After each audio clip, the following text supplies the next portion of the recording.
Hi guys!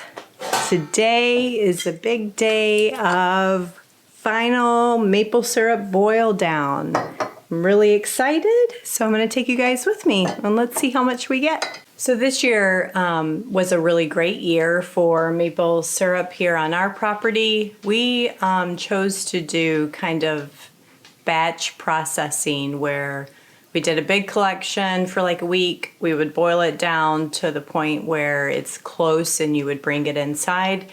And instead of finishing it, we stored it in the house. And we did that 3 different times. So I just want to point out the difference as the season went on. So this was the very first batch, kind of light and clear. Second batch, a little darker. Let me show you the third. Now the third batch, much darker. And that's typical for what you would see as you go throughout your maple season. What you're gonna notice is there's still some mineral deposits at the bottom. So we're gonna do a pre-filter and then we'll get started on the boil down. So we've just had these jars in the fridge. The whole process from our first tap to our last pull and boil down was about 3 weeks. And we just, after each boil down, we had these sitting in the fridge until today. Okay, so this is going to take a while, so I'll bring you back after this part's done. It's a really slow filter process because the sugar content is already so high in it, so it's not like filtering juice or, you know, a liquid. It's kind of like filtering a very like a light syrup. So it just takes longer. Okay, my temperature right now, I'm trying to keep it low while I filter the rest of this. And I got up to about 215. I just poured some more off. It's sitting at 209 right now, 210. But I want to show you this jar. Can you see? I see that at the bottom. Sometimes I get lucky. And when I pour it off to filter it, a lot of the minerals stay at the bottom of the jar. So I wish all of them did that. But what I'm going to try to use for the first time, oh, you guys like my new cool maple syrup sweatshirt? Michigan maple syrup cookers. Yeah, you know it. Really fun Facebook group if you guys are in Michigan to join. Super helpful, awesome people. Everything from guys that have a whole huge sugar bush set up, massive fancy cookers, down to us small batch homesteaders, and those guys that have been doing it for years are super helpful, and gals, of course. All right, so one of the new tools that I'm going to try to use this year is the hydrometer, and I think I'm supposed to be at this line, if I understand it correctly, for syrup. But the tricky part is you have to pour hot syrup in that tiny hole. So we're gonna try it. Okay, so I'm questioning, again, this is only my second time making maple syrup, and supposedly at 219 is the syrup temperature. I'm showing that I'm at 222, and it's not even boiling yet. So I'm questioning my thermometer. So I'm just gonna do my first Brix test and with the hydrometer and see what it says.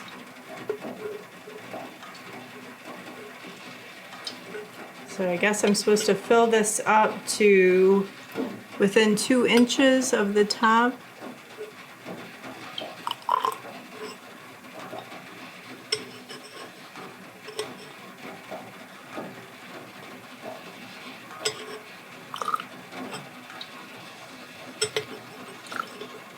Okay, and I'm going to get my hydrometer. Hold on. So this little doohickey, and we slowly put it in there, and it's supposed to float between those red lines. Oops, put too much in. And it's still not floating yet.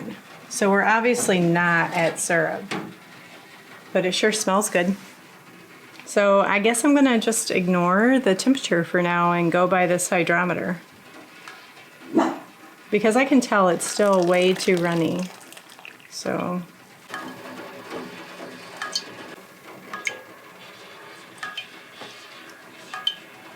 remember how I said that I thought the temperature thing just wasn't working right?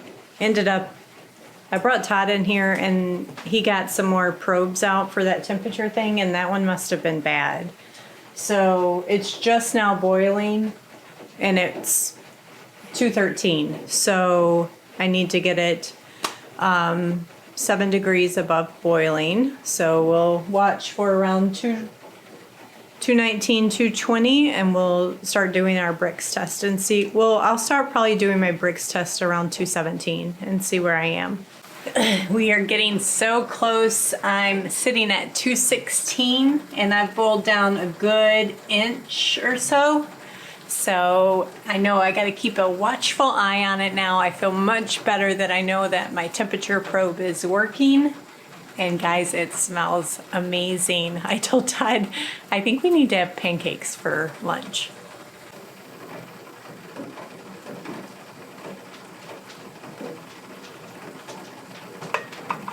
Still not floating. Got a ways to go. Okay guys, we are at 218.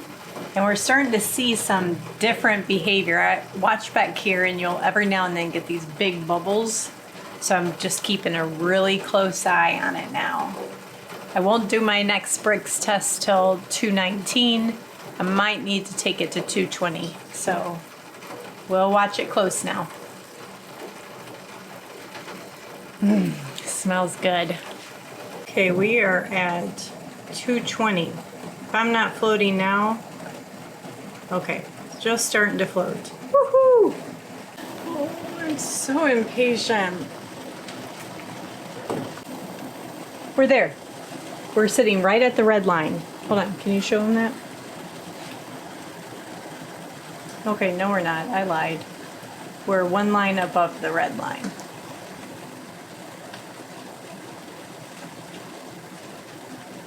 Come here, come scooch down and see this. So I'm going to just slowly pull it up. There's the red line and we're sitting one line above it. Okay, so I'm saying by now it's done. Yay! Guys, I'm so not patient. That's hard. But the other wait is we have to wait for this to cool down now to 180 degrees before we can do the filter and bottling. So I'll bring you guys back when it's 180 degrees and we will bottle up what maple syrup we got. Okay everybody, it is completely cooled down to around 180 degrees. I got my jars all cleaned and we're gonna see how much we ended up with. So one tip I learned is if you pre-moisten your filters, it helps with the filtering process.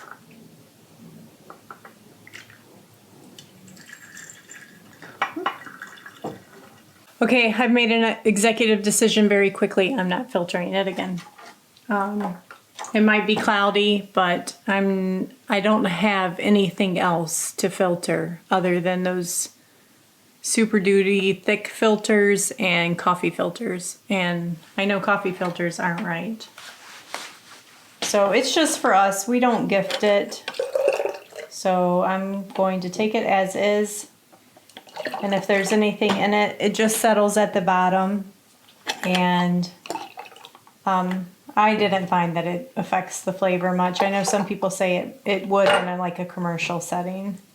You guys remember that jar we found when we were making the pantry? The Atlas Strong Shoulder. Good use for it today. Alrighty guys, well we ended up with just at 6 pints, a little less.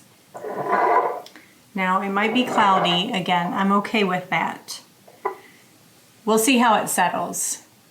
If you follow us on Instagram, I'll post a picture there tomorrow and we'll see what it looks like. It is definitely much thicker than the first year I made it. Probably because Todd was here watching over my shoulder, making sure I was more patient. It is a blend of maple, and what are they? They're red maples, walnut, and box elder. It tastes really caramely to me. Hold on, I'm licking the pan. Can you see it? It's definitely syrup. Yep, pancakes are on the menu this week. Thanks guys for watching. And even if you just have one big huge maple tree in your front yard and you don't have a bunch of trees, you can still make a nice little helping of maple syrup. I think one huge maple tree can produce up to 60 gallons of sap a season. So that's pretty cool. I definitely don't have that, so we have to make do with what we have here. Talk to you guys later.